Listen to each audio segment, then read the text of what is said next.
Lagi bersama Candela Course, kali ini saya akan membahas soal KSM tingkat kabupaten pelajaran biologi tahun 2019 nomor 36-40.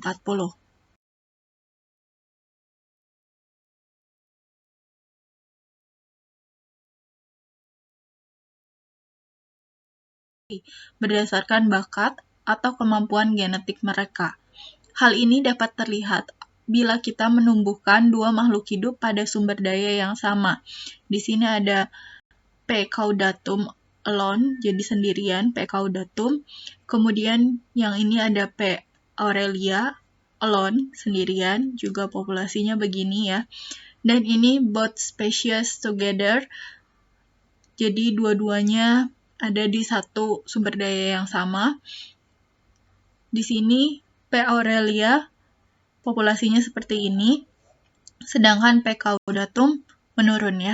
Gambar tersebut menunjukkan kurva pertumbuhan Paramecium caudatum, Paramecium aurelia baik masing-masing dan maupun secara bersamaan.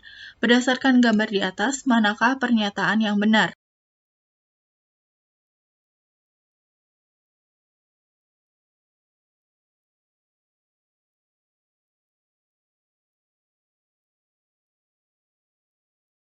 Kompetitor. Yang B, kepadatan populasi P. aurelia lebih tinggi ketika tidak ada kompetitor. Yang C, P. aurelia lebih kompetitif dibandingkan P. caudatum. Yang D, P. aurelia tidak dapat bersaing dibandingkan dengan P. caudatum. Nah, ini tadi grafiknya ya. Yang benar di sini berarti yang C, karena di sini di yang grafik yang ketiga, ini P. aurelianya bertumbuh gitu ya, sedangkan P. caudatumnya menurun.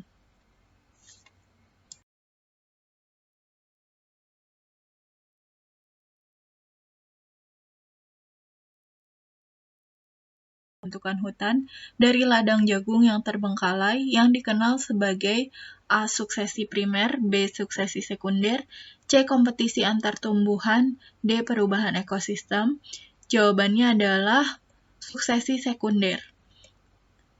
Suksesi primer itu adalah perubahan dalam vegetasi yang terjadi di medan yang sebelumnya tidak ada vegetasi. Contohnya pembentukan pulau-pulau baru pada batuan vulkanik baru dan di tanah yang terbentuk dari retret glasial. Sedangkan suksesi sekunder adalah terjadi setelah gangguan mengganggu proses ekosistem dan menghilangkan sebagian biota yang ada, di mana di sini contohnya adalah pembentukan hutan dari ladang jagung yang terbengkalai.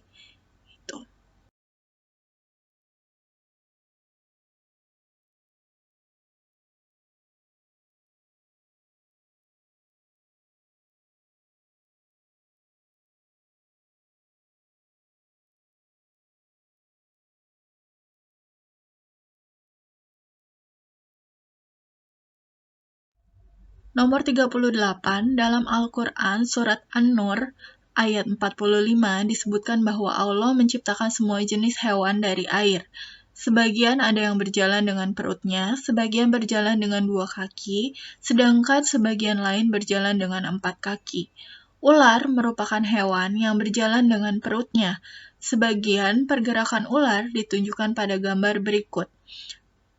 Ini pergerakannya apa ya? Yang A dan yang B. Ini pilihannya, pilihan A, yang A adalah serpentin, B concertina, yang B, yang A adalah concertina, yang B rectiliner, yang C, yang A sidewinding, dan yang B serpentin, yang D, yang A sidewinding, yang B concertina. Oke, kita bahas satu persatu ya. Jadi, serpentina atau serpentin itu adalah gerakan meliuk ke kiri dan ke kanan.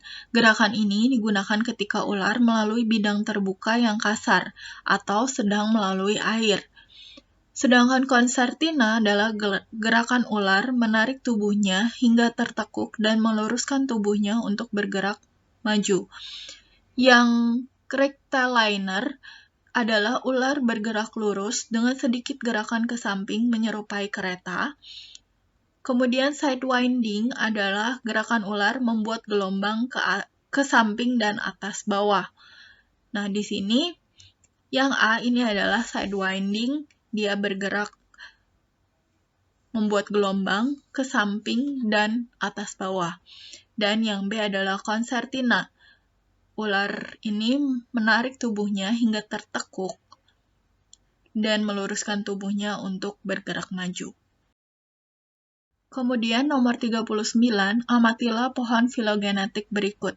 Berdasarkan pohon filogenetika di atas, di samping ya, karakter sinapomorfi ditunjukkan oleh nomor berapa? A, 10 dan 13, yang B, 2 dan 12, yang C, 3 dan 4, yang D, 5 dan 5. Nah, karakter sinapomorfi adalah semua karakter yang tidak termasuk kelompok spesies dan leluhur bersama yang mendefinisikan mereka. Di sini, yang termasuk karakter sinapomorfi adalah yang 3 dan 4. Kemudian nomor 40, manusia diperintahkan Allah untuk menata alam, salah satunya seperti yang tertuang dalam surat Al-Ghoshiyah ayat 18-22. Yang hikmahnya adalah untuk meningkatkan ketakwaan kita. Salah satu kegiatan dalam mentadaburi alam adalah mengamati ciptaannya seperti dalam kegiatan praktikum yang dilakukan siswa. Saat melakukan praktikum, 3 orang siswa madrasah diminta untuk mengamati hewan yang memiliki ciri-ciri sebagai berikut. Yang pertama, merayap memiliki ekor dan 4 buah kaki. Yang kedua, kulitnya selalu basah oleh lendir. Yang ketiga, berkembang biak dengan bertelur. Yang keempat, hidupnya ada yang di air dan ada yang di darat. Yang kelima, bersifat karnivora dan insektivora. Dari ciri-ciri tersebut, beberapa mahasiswa mengungkapkan pendapatnya tentang hewan tersebut sebagai berikut. Yang pertama, siswa A menyebutkan hewan tersebut termasuk ke dalam Lacertilia, yaitu kadal, cicak. Yang kedua, siswa B mengemukakan hewan di atas termasuk ke dalam ordo Selonia atau penyu. Yang ketiga, siswa C mengatakan hewan tersebut termasuk ordo Caudata atau salamander. Menurut Anda, mahasiswa manakah yang benar tentang hewan tersebut? Yang A, siswa A, karena hewan tersebut berkembang biak dengan bertelur. Tidak ya, karena kadal dan cicak tidak di air. Yang B, siswa A karena hewan tersebut merayap, memiliki ekor dan 4 buah kaki. Ini juga tidak mencerminkan yang dia bisa hidup di air. Yang C, siswa B karena hewan tersebut hidupnya ada di air dan di darat. Ya, betul, tapi tubuhnya tidak selalu licin. Yang D, siswa C karena hewan tersebut kulitnya basah dan berlendir. Ini adalah jawaban yang tepat. Oke, sekian dulu video untuk kali ini. Thank you for watching. Jangan lupa untuk like, share, komen, dan subscribe. Follow Instagram kita di @candelacourse dan Facebook kita di Candela Course Cikarang. Semangat ya!